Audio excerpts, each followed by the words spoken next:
Hello viewers, তো সবাইকে আবারও স্বাগতম জানাই আমার ইউটিউব চ্যানেলে। তো ভিউয়ার্স, আমি আজকে যে বিষয়টা নিয়ে আলোচনা করব, তোমরা আমাকে অনেকভাবে মেসেজ করেছো বা কমেন্ট করেছো যে দাদা আমাদের জিএনএম বা ইএনএম কোর্সে কবে থেকে ভর্তি শুরু হবে, কি আসল বিষয়।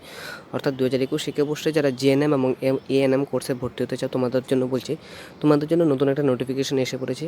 তো সেই নোটিফিকেশন বিষয়ে আমি আজকে বিস্তারিত আলোচনা করব। তো নোটিফিকেশানে কী বলেছে আমি তোমাদেরকে বলে দিচ্ছি। তো প্রথমত এখানে বলেছে educational notification, director of medical education থেকে সেই নোটিফিকেশানটা বেরিয়েছে, ঠিক আছে, গতকালকে বেরিয়েছে। তো আমি তোমাদেরকে বলে দিচ্ছি তোমাদের কীভাবে ভর্তি হতে হবে, কী কী ডকুমেন্ট লাগবে, কী আসল বিষয়। তো সেই বিষয়টা নিয়ে আমি আজকে বিস্তারিত আলোচনা করে দিচ্ছি। তো প্রথমত এখানে বলেছে জিএনএম মেলের 50টা সিট আছে, জিএনএম ফিমেলের 50টা সিট আছে, এএনএম ফিমেলের 155টা সিট আছে। জিএনএম মেল 50টা সিট, জিএনএম ফিমেল 50টা সিট, এএনএম ফিমেল 155টা সিট।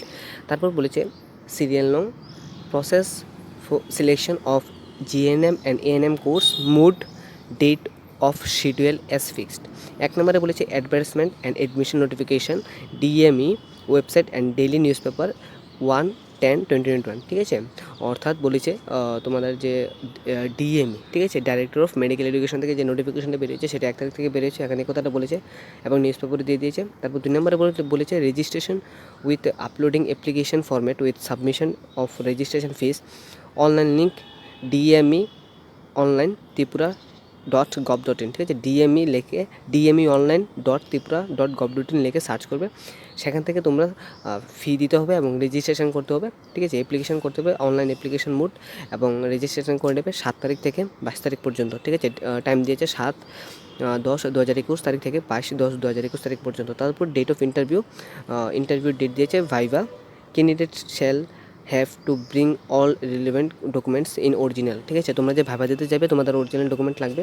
এবং তো বলেছে date, time and venue of the interview will be publish shortly. অর্থাৎ বলেছে তোমরা যে কবে ভাইভা দেবে, ঠিক আছে, কোন টাইমে ভাইভা দেবে এবং কোন জায়গায় ভাইভা দেবে, ঠিক আছে, ডেট, টাইম অ্যান্ড ভেন্যু এটা জানিয়ে দেবে, ঠিক আছে। ওয়েবসাইটের অফিসিয়াল ওয়েবসাইট যা আছে ডিএমের অফিসিয়াল ওয়েবসাইটে তোমাদেরকে জানিয়ে দেওয়া হবে কবে ভাইভা হবে, কোন টাইমে ভাইভা হবে এবং কোন প্লেসে তোমাদের ভাইভাটা হবে। তো আমি তোমাদেরকে বলে দেবো তোমরা আগে অনলাইনে অ্যাপ্লিকেশনটা করো, ঠিক আছে। অ্যাপ্লিকেশন ফর্ম্যাটটা কমপ্লিট করো এবং রেজিস্ট্রেশনটা করো অনলাইন লিঙ্ক আমি লিঙ্কটা না হয় আমার ডেসক্রিপশনে দিয়ে দেবো, তোমরা সেখান থেকে 7 তারিখ থেকে 22 তারিখের মধ্যে তোমরা সেটাকে কমপ্লিট করে নাও, রেজিস্ট্রেশন এবং অনলাইন যে অ্যাপ্লিকেশন ফর্মটা।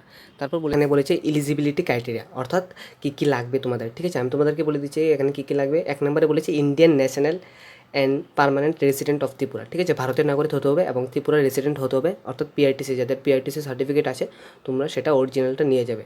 তারপর বলেছে GNM male and female age 17 years to 30 years as on 31/12/2021, educational qualification HS+2, stage or equivalent examination passed, minimum marks 40% for general candidates and 35% for SC/ST candidates to be obtained, and ANM pass mark sheet, ঠিক আছে। এখানে কী বলেছে দেখো, এখানে বলেছে mail, জেনে mail এবং female age 70 years তো 30 ইয়ার্স হলে চলবে, ঠিক আছে। বয়সটা 17 থেকে 30 বছরের মধ্যে হলে চলবে এবং কোয়ালিফিকেশান HS+2, অর্থাৎ 12-এর মার্কশিট লাগবে, ঠিক আছে। এবং 12-এর মার্কশিটে যারা ওবিসি, ঠিক আছে, যারা ওবিসি অর্থাৎ জেনারেল ক্যান্ডিডেট তোমাদের মার্কস লাগবে 40% মার্কস, এবং যারা SC/ST আছে তোমাদের লাগবে 35% মার্কস। তো আমি তোমাদেরকে বলে দেবো। আর যারা জেনারেল আছে তোমাদের 40% মার্কস থাকতে হবে 12, এবং যারা SC/ST তোমার 35% মার্কস থাকতে হইব, ঠিক আছে। এবং যারা SC/ST আছে তোমাদের জন্য 5 years রিল্যাক্সেশন আছে, ঠিক আছে। তারপর এখানে বলেছে for ANM course only for female age 17 years to 30 years as on 31/12/2021, educational qualification HS+2 stage or equivalent examination passed for SC/ST candidates 5 years relaxation according to government reservation policy. অর্থাৎ যারা ANM কোর্সে ভর্তি হতে চায় তারা 17 থেকে 30 বছরের মধ্যে যারা আছে স্টুডেন্ট ওরা অ্যাপ্লাই করতে পারবে এবং ওদের 12 পাস লাগবে, ঠিক আছে। 12 পাস এক্সামিনেশন যে সার্টিফিকেটটা তোমাদের যে 12 পাস সার্টিফিকেটটা ওটা লাগবে, ঠিক আছে। তারপর বলেছে registration will be in online mode, অর্থাৎ রেজিস্ট্রেশনটা অনলাইন মোডে হবে, ঠিক আছে। যারা জিএনএম এবং এএনএম কোর্সে ভর্তি হতে চায় তোমরা রেজিস্ট্রেশনটা অনলাইনে করবে। তারপর বলেছে registration fee non refundable and amount of Rs 200 for UR and Rs 150 for SC/ST candidate payment shall have not to be paid online mode, অর্থাৎ বলেছে যারা তোমরা রেজিস্ট্রেশন করবে অনলাইন মোডে তোমরা যারা ইউআর অর্থাৎ জেনারেল এবং ওবিসি আছো তোমাদের 200 টাকা লাগবে, এবং যারা এসসি এসটি আছো তোমাদের লাগবে 150 টাকা, এবং যদি একবার পেমেন্ট করে দাও তোমরা কিন্তু পেমেন্টটা ফিরে পাবে না, নন রিফান্ডেবল, মানে যে টাকাটা দেবে ওটা কিন্তু ফিরে ওরা দেবে না, ঠিক আছে। এবং এটা অনলাইন মোডে তোমাদেরকে পে করতে হবে। যারা ইউআর আছে তোমাদের লাগবে 200 টাকা, যারা এসসি এসটি আছে তোমাদের লাগবে 150 টাকা। তারপর বলেছে তোমাদের কী কী ডকুমেন্ট লাগবে, তোমাদের লাগবে 12-এর মার্কশিট লাগবে এবং মিনিমাম 40% লাগবে 12-এ, আর এএনএম এবং ANM pass marksheet for GNM course application and for ANM only HS pass through stage pass, ঠিক আছে। 12-এর মার্কশিটটা লাগবে এবং 40% মার্কস লাগবে। তারপর বলেছি এডমিট কার্ড, মাধ্যমিকের এডমিট কার্ড লাগবে, তারপর পিআরটিসি লাগবে, তারপর লাগবে কাস্ট সার্টিফিকেট, তোমরা ওবিসি না এসসি না এসটি এটার কাস্ট সার্টিফিকেট, তারপর লাগবে একটা পাসপোর্ট সাইজ কালার ফটো এবং একটা সিগনেচার লাগবে, ঠিক আছে, অ্যাপ্লিকেশনে। তারপর বলেছে if any disability certificate of locomotors of 40% to 50% of any candidate must be uploaded, ঠিক আছে। বলেছে 40% বা 50% ক্যান্ডিডেট মাস্ট বি আপলোড করতে হবে, ঠিক আছে, যারা ডিসেবিলিটিস, ঠিক আছে, ডিসেবিলিটি সার্টিফিকেট 40% বা 50% থাকতে হবে। তারপর বলেছে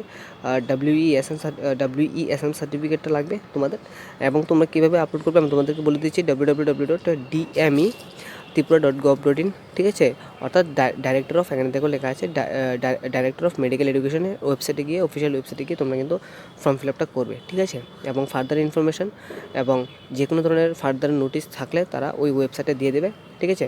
এবং এখানে বলে দিয়েছে কিন্তু তোমরা ওই www.dme ত্রিপুরা.gov.in এর অফিসিয়াল ওয়েবসাইটে গিয়ে তোমরা তোমাদের অ্যাপ্লিকেশনটা ফিল আপ করতে, রেজিস্ট্রেশনটা করতে, এবং রেজিস্ট্রেশন করতে গিয়ে যারা এসসি আছো তোমাদের লাগবে 150 টাকা, যারা এসসি এসটি এবং যারা ইউআর অর্থাৎ জেনারেল এবং ওবিসি আছো তোমাদের লাগবে 200 টাকা করে।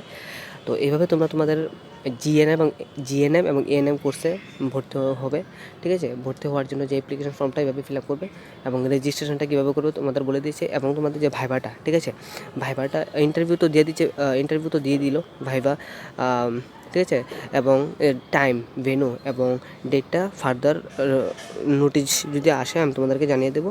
এবং এখানে বলেছে interview will be publish shortly, ঠিক আছে, date time and venue of the interview will be publish shortly, অর্থাৎ তোমাদেরকে ডেট এবং টাইম ভেন্যুটা ওটা খুব শীঘ্রই তোমাদেরকে জানিয়ে দেবে, এবং যদি নোটিফিকেশানে কিছু আসে আমি তোমাদেরকে জানিয়ে দেবো।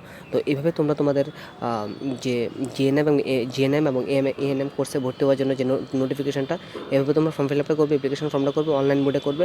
এবং তোমাদের আমাকে বলে দিই জিএনএম মেলে 50টা সিট, জিএনএম ফিমেলে 50টা সিট, এএনএম ফিমেলে 155টা সিট আছে। তো এই বুঝে তোমরা ফিল আপটা করো, ঠিক আছে। ভিডিওটি দেখার জন্য অসংখ্য ধন্যবাদ। যদি এই বিষয়ে কোনো অসুবিধা থাকে তাহলে আমাকে অবশ্যই কমেন্ট করে জানাতে পারো, এবং আমার অফিসিয়াল ফেসবুকে আমাকে অবশ্যই মেসেজ করে জানাতে পারো। এবং ডকুমেন্ট কী কী লাগবে আমি আবারও বলে দিচ্ছি, পিআরটিসি এবং কাস্ট সার্টিফিকেট, তারপর এডমিট কার্ড, মাধ্যমিকের এডমিট কার্ড, তারপর একটা কালার ফটো, সিগনেচার, তারপর লাগবে তোমাদের ক্লাস 12-এর মার্কশিট এবং 40% থাকতে হবে, ঠিক আছে, সেই মার্কশিটে তোমাদের 40% থাকতে হবে। ধন্যবাদ।